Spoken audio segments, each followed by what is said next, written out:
പഞ്ചപാണ്ഡവരിൽ രണ്ടാമനായിരുന്ന ഭീമസേനനെ അറിയാമല്ലോ കൂട്ടുകാർക്ക്. തന്റെ സഹോദരങ്ങളെക്കാൾ വലിപ്പത്തിലും ശക്തിയിലും ഒന്നാമനായിരുന്ന ഭീമൻ മൂന്ന് ലോകങ്ങൾ ഏതൊക്കെയാ? ഭൂമി, പാതാളം, സ്വർഗം. അങ്ങനെ മൂന്ന് ലോകങ്ങളിലും ഏറ്റവും ശക്തനായിരുന്നു. തന്റെ ശക്തിയില് കുറച്ച് അഹങ്കരിച്ചിരുന്ന ഭീമസേനനെ അദ്ദേഹത്തിന്റെ സഹോദരൻ കൂടിയായ ഹനുമാൻ ഒരു പാഠം പഠിപ്പിച്ച കഥയാണ് ഇന്ന് നമ്മൾ കേൾക്കാൻ പോകുന്നത്. പാണ്ഡവരുടെ വനവാസകാലത്ത് ഒരു ദിവസം ദ്രൗപദിയുടെ ആവശ്യപ്രകാരം കല്യാണ സൗഗന്ധിക പുഷ്പം തേടി പുറപ്പെട്ടതാണ് ഭീമൻ. താൻ ഏറ്റവും ശക്തനാണെന്നുള്ള ഭീമസേനന്റെ അഹംഭാവം ശമിപ്പിക്കാൻ ഉറച്ച ഹനുമാൻ ഇത് തന്നെ തക്ക സമയമെന്ന് കരുതി.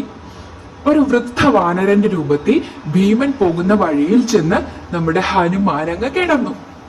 താമസിയാതെ അതുവഴി എത്തിയ ഭീമൻ തന്റെ വഴിമുടക്കി എന്നോണം ഒരു കിഴവൻ കുരങ്ങ് കിടക്കുന്നത് കണ്ടു.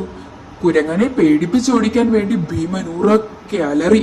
പക്ഷേ ആ കുരങ്ങൻ അനങ്ങിയതേയില്ല. ദേഷ്യം വന്നിട്ട് ഭീമസേനൻ ചോദിച്ചു, വൃദ്ധവാനര, വഴിയിലാണോടാ കിടക്കുന്നത്? മര്യാദയ്ക്ക് വഴിയിൽ നിന്ന് മാറി കിടക്ക്. ഞാൻ എന്ത് ചെയ്യാനാണ്? എനിക്ക് തീരെ വയ്യ, വൃദ്ധവാനരൻ പറഞ്ഞു. നിന്റെ വാലെടുത്തു മാറ്റ്, അല്ലെങ്കിൽ ഞാൻ ചവിട്ടി അരയ്ക്കും. ഭീമസേനൻ തുടർന്നു. ഞാൻ പറഞ്ഞല്ലോ, എനിക്കൊന്ന് അനങ്ങാൻ പോലും വയ്യ, വൃദ്ധവാനരൻ പറഞ്ഞു. നിനക്ക് ഞാനാരാണെന്നറിയാമോ? ഭീമൻ ചോദിച്ചു. മഹാബലശാലിയായ ഭീമസേനനാണ് ഞാൻ. എന്റെ ജ്യേഷ്ഠനായ ഹനുമാന്റെ ജാതിയിൽപ്പെട്ടവനാണല്ലോ എന്ന് കരുതിയാണ് ഞാൻ നിന്നോട് മര്യാദയായി പറയുന്നത്. മാറിക്കിടക്ക്, ഭീമൻ തുടർന്നു.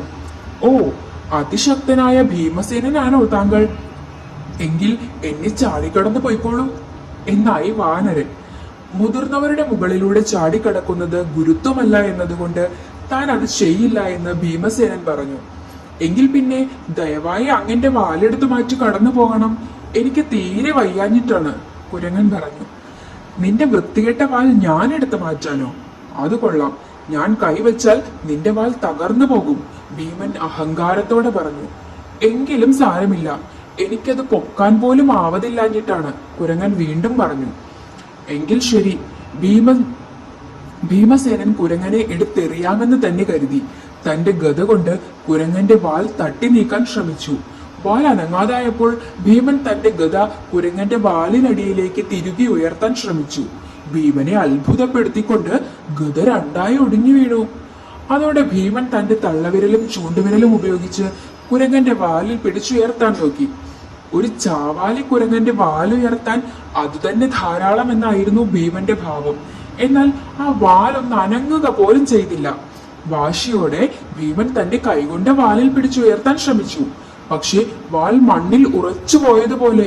ഭീമൻ തന്റെ രണ്ട് കൈകൊണ്ടും കുരങ്ങന്റെ വാൽ മണ്ണിൽ നിന്ന് ഉയർത്താൻ ശ്രമിച്ചു.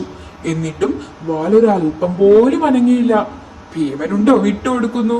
മണ്ണിൽ മുട്ടുകുത്തിയിരുന്ന് വീണ്ടും രണ്ട് കൈകൾ കൊണ്ടും വാൽ ഉയർത്താൻ ശ്രമിച്ചു.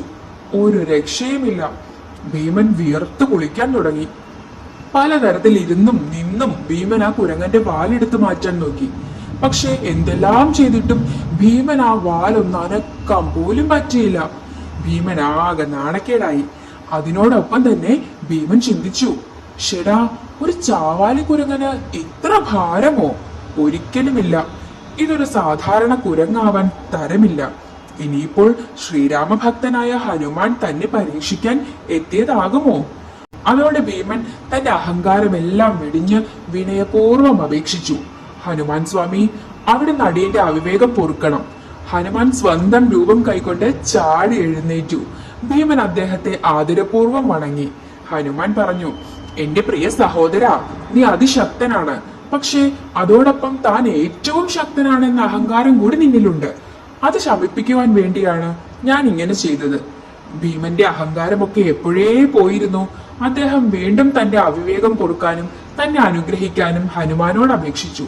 സന്തുഷ്ടനായ ഹനുമാൻ സഹോദരനെ അനുഗ്രഹിച്ച് അപ്രത്യക്ഷനായി. അഹങ്കാരമെല്ലാം വെടിഞ്ഞ് ഭീമസേനൻ കല്യാണ സൗഗന്ധികം തേടിയുള്ള യാത്ര തുടർന്നു.